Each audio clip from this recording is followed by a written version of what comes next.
this is a run through of the 40-ounce tumbler animated mock-up. Once you've downloaded your files, you'll see in the zip file there's the PSD and then these 4 video files, movie files. They all need to be extracted into the same place because the PSD will rely on these 4 movies. Okay, once you've opened up your PSD, you've got this layer stack here on the bottom right. To get your design on, either the top or the bottom, you double click these smart objects. So let's do the top. Once you've double clicked the smart object, you then get to this sort of pass through section. You don't need to do anything here other than double click step 2, which is here in the layer stack. So double click that, and here's where you place your design. So however you normally do that, either copy and paste or file, place embedded, and then drop your design on there, size it,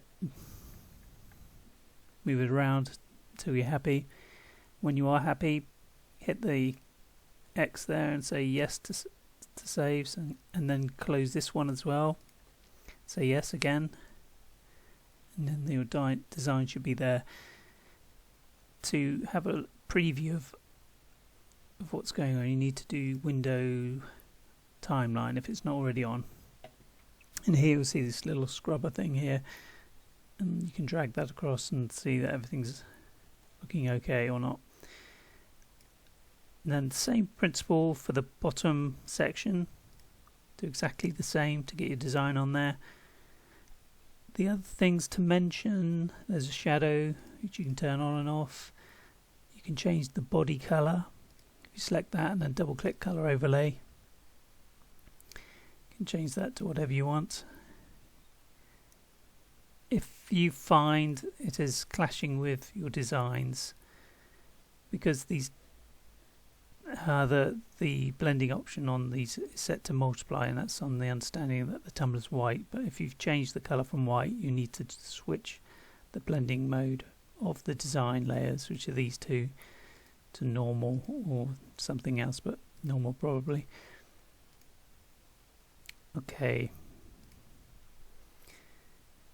but if you're not and you're sticking with the white tumbler, then go back to multiply, because you get slightly better realism, because it uses the mug underneath, the tumbler underneath. I think that's all there is to talk about. Oh, there's one other thing. There's, if you want, you can turn off this matte finish and have a more glossy finish. Not on the handle, unfortunately, but on the tumbler itself. But the handle's moving, so you probably won't notice so much on that. So that's the last thing to mention, I think. Oh, perhaps if you want to change your background, just double click this background layer, and then file, place embedded, drop in your one, close this. It will prompt you to say yes. Say yes.